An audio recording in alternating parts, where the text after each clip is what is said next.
డబ్బు, అనారోగ్యం, ఉద్యోగం, వ్యాపారం, అప్పులతో బాధపడుతున్నారా? వెంటనే జేకేఆర్ గురువు గారికి కాల్ చేసి అపాయింట్మెంట్ తీసుకోండి.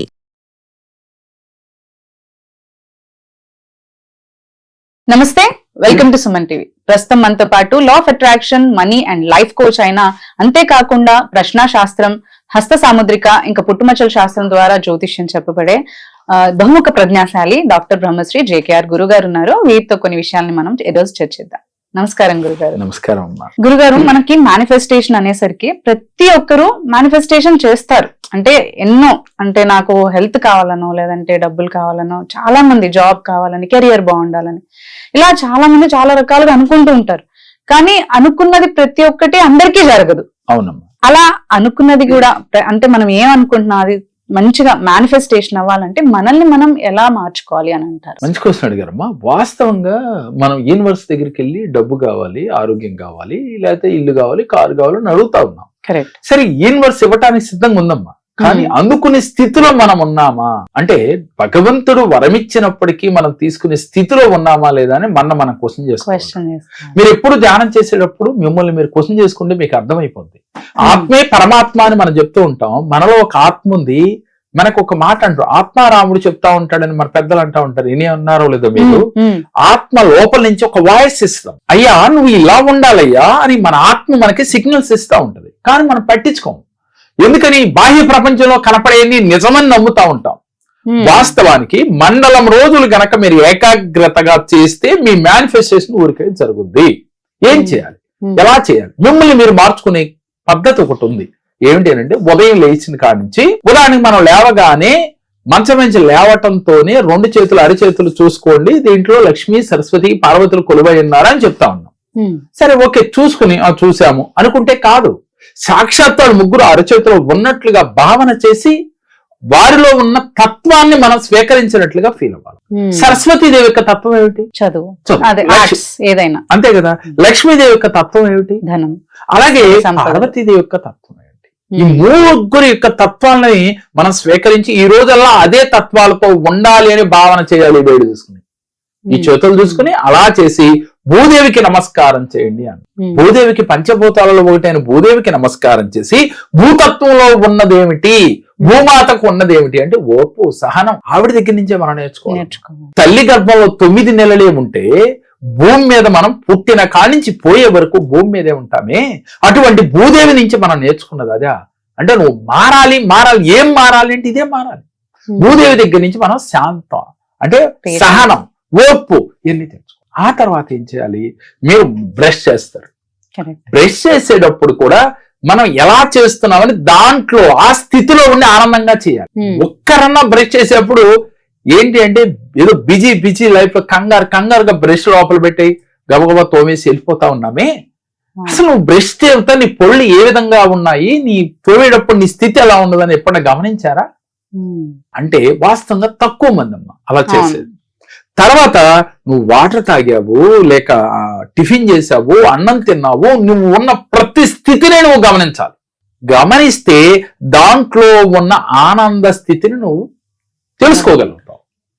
ఉదాహరణకి నువ్వు ఉదయం బెడ్ నుంచి లేసావంటేనే నీ జీవితంలో ఒక మిరాకిల్ జరిగింది. ఎలా? చాలా మంది లేవటం లేదు, పడుకుంటున్నారు. కానీ ఏమైపోతా ఉన్నారు? బెడ్ మీద వెళ్ళిపోతా ఉన్నారు యమలోకానికి. యమలోకానికా స్వర్గలోకానికో ఏదైనా కావచ్చు. అయితే నువ్వు లేసావు అంటే నీ జీవితంలో ఒక మిరాకిల్ జరిగిందా లేదా? నీకు మరలా కొత్త జీవితం ప్రారంభమైందని ఫీల్ అవుతూ, ఆహా భగవంతుడా నాకు మళ్ళీ ఇచ్చే అవకాశం, నమస్కారం చేసుకోవాలి.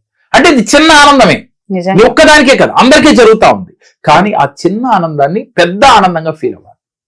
ఆ తర్వాత నువ్వు తీసుకునే వాటర్ వల్ల నా శరీరంలో ఎనర్జీ పాస్ అవుతా ఉంది. ఈ వాటరే కదా నా జీవితానికి ఉపయోగపడతా ఉంది. ఆహారం తీసుకోకపోయినా ఉండగలం, వాటర్ లేకపోతే ఉండలేం కదా. అందుకని వాటర్కి ఒక్కసారి కృతజ్ఞతలు తెలియచేసి ఆ వాటర్ తాగేటప్పుడు ఆనందాన్ని స్వీకరించాలి. ఆ వాటర్ ఎక్కడికి వెళ్తున్నాయి కడుపులో అనేది అబ్జర్వ్ చేస్తూ తాగాలి. ఒక్కరు తాగుతా ఉన్నారా?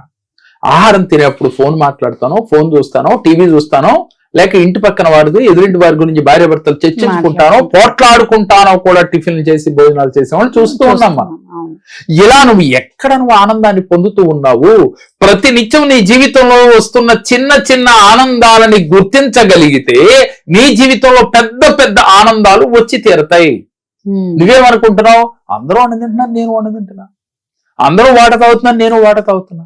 అందరూ నడుస్తున్నారు, పొద్దున లేచి నేను లేచాను. అసలు అది కూడా ఆలోచించట్లేదు, ఏదో ఆలోచించుకుంటా తాగుతారు, తింటారు, ఏదో వెళ్ళిపోతూ ఉంటారు. జీవితం నడిచిపోతుంది అనుకున్న వాళ్ళందరికీ మేనిఫెస్టేషన్ జరగదు. నువ్వు ఎవరైతే నాకు మేనిఫెస్టేషన్ జరగట్లేదు అనుకున్నారో ఒక మండలం రోజులు కానీ లేక 90 days కానీ, మండలం రోజులు అంటే 41 రోజులు, 41 days ఆర్ 90 days, మీరు 41 రోజుల్లో మీకు క్లారిటీ వస్తుంది, లేదంటే 90 days వరకు మీరు ఏం చేయాలి? ప్రతిరోజు ప్రతిదీ అబ్జర్వ్ చేస్తూ చిన్న ఆనందాన్ని, సపోజ్ మీ మిస్సెస్ మీకు టిఫిన్ బాగా అందంగా అంటే అది ఎలా రుచిగా చేసి పెట్టేది, అప్పుడు దాని గురించి ఆవిడకి థ్యాంక్స్ చెప్పాలి, చాలా బాగుంది అని ఫీల్ అవుతూ తినాలి. ఆవిడకి చెప్పాలి కృతజ్ఞతలు. ఎప్పుడైనా చెప్పారా? అలాగే మీ భర్త ఏదైనా బయట నుంచి వస్తా మీకు అనుకున్నది ఏదైనా తీసుకొచ్చాడు, అది చిన్నదే అవ్వచ్చమ్మా, అసలు మీరు ఏదో అనుకున్నారో తెచ్చారాయన, అది చిన్నది అవ్వచ్చు, కానీ దానికి మీరు ఇదేగా తెచ్చింది మా డైమండ్ నెక్లెస్ తేలేదుగా అనుకుంటున్నాం, కానీ చిన్నదైనా తెచ్చారని ఆనందపడ్డారా? ఆ స్థితి మీకు వస్తే డైమండ్ నెక్లెస్ వస్తుంటాను. చిన్న ఆనందాన్ని గుర్తించినాడు మా ఆవిడ చిన్నది తెస్తే ఇంత ఆనందపడింది, రెండోసారి ఇంకా ఆనందింప చేయాలని భర్తలో ఆలోచన కలుగుతుంది. మీరు దీన్ని ఆనందించబోబో, ఇదెందుకు తెచ్చావయ్యా, ఇంకోటి తెప్పావా అనగానే అసలు ఈవిడికి ఏది తెచ్చినా అనవసరం లేదు కాబట్టి అనవసరం ఆవిడే కొనుక్కొని అని అనుకుంటాడా భర్త? మీరు ఎన్ని కూరలు వండి పెట్టినా నచ్చట్లేదు, ఉప్పు ఎక్కువైందో పప్పు ఎక్కువైందో అని చెప్తా ఉంటాడు, కారం ఎక్కువైందని. అప్పుడు మీకేమనిపిస్తుంది? ఏది వండినా ఇంతే నీరుగా ఉంటాడు, ఇంట్రెస్ట్ ఉండదు. అందుకని ప్రతి చిన్న ఆనందాన్ని కూడా మీరు గుర్తించి దాన్ని వాళ్ళకి ఎదుటి వారికి కృతజ్ఞత తెలియజేస్తే, మీరు ఆ కృతజ్ఞత భావం పెరిగితే, గుర్తించే శక్తి వస్తే, ఉదయం లేచిన కానీ సాయంత్రం పడుకునే వరకు పంచభూతాలకి కృతజ్ఞత చెప్పాలి. వాటి వల్ల మీరు ఎలాంటి సహాయం పొందుతున్నారు, భార్యకి, పిల్లలకి, ఇంట్లో ఉన్న వారికి, మీ బంధువులకి, ఇరుగు పొరుగు వారికి, అంటే ఎవరితో అయితే ఆ రోజు మీరు ట్రావెల్ అవుతా ఉన్నారో వారందరి జీవితాల్లో మీకు జరిగిన చిన్న చిన్న ఆనందాల వాళ్ళ వల్ల అది గుర్తించి వాళ్ళకి కృతజ్ఞత, మీరు దానికి ఆనందపడతాం. ఇలా 41 రోజులు లేక 90 రోజులు చేస్తే మీ జీవితంలో మేనిఫెస్టేషన్ ఈజీగా జరుగుతుంది. కాబట్టి ఈ స్థితిలోకి మీరు రావాలి, మీరు అద్భుతంగా మేనిఫెస్టేషన్ చేయాలి, విజువలైజేషన్ చేయాలి అంటే మీరు ముందు ఇది చేసిన తర్వాత యూనివర్స్ని అడగండి, యూనివర్స్ తప్పకుండా ఇచ్చి తీరుతుంది. ఇప్పటి వరకు తప్పు చేస్తే గనక మార్చుకునే ప్రయత్నం చేయండి, మీ జీవితంలో అద్భుతాలు సృష్టించి తీరుతారు. అలాగే గురుగారు చాలా చక్కగా వివరించారు. సో చూసారు కదా, మీకు కూడా ఏమన్నా జాతకాల పట్ల ఏమన్నా దోషాలు ఉన్నా కానీ, లేదంటే ఏదైనా ప్రాబ్లం మీరు ఫేస్ చేస్తున్నారు, గురుగారిని కాంటాక్ట్ అవ్వాలి అని అనుకుంటే స్క్రీన్ పైన మనకి నంబర్స్ ఉంటాయి, నంబర్స్ కి మీరు కాల్ చేసి అపాయింట్మెంట్ తీసుకుని గురుగారితో మాట్లాడే అవకాశాన్ని మీరు పొందొచ్చు. Thank you. మా పాప వివాహ సంబంధం గురించి జేకే సార్ గారి దగ్గరికి వచ్చాము. ఆయన చెప్పిన రెమెడీస్, మంత్రాలు మేము ఉపయోగించాము. 3 నెలల లోపల అనుకున్న సంబంధం కన్నా ఒక గొప్ప సంబంధం రాగలిగింది. 3 నెలల లోపల మా సమస్యలన్నీ పరిష్కారం అయ్యి ఒక మంచి సంబంధం వచ్చి నేను అనుకున్న స్థాయి కన్నా మంచిగా చేయగలిగాను.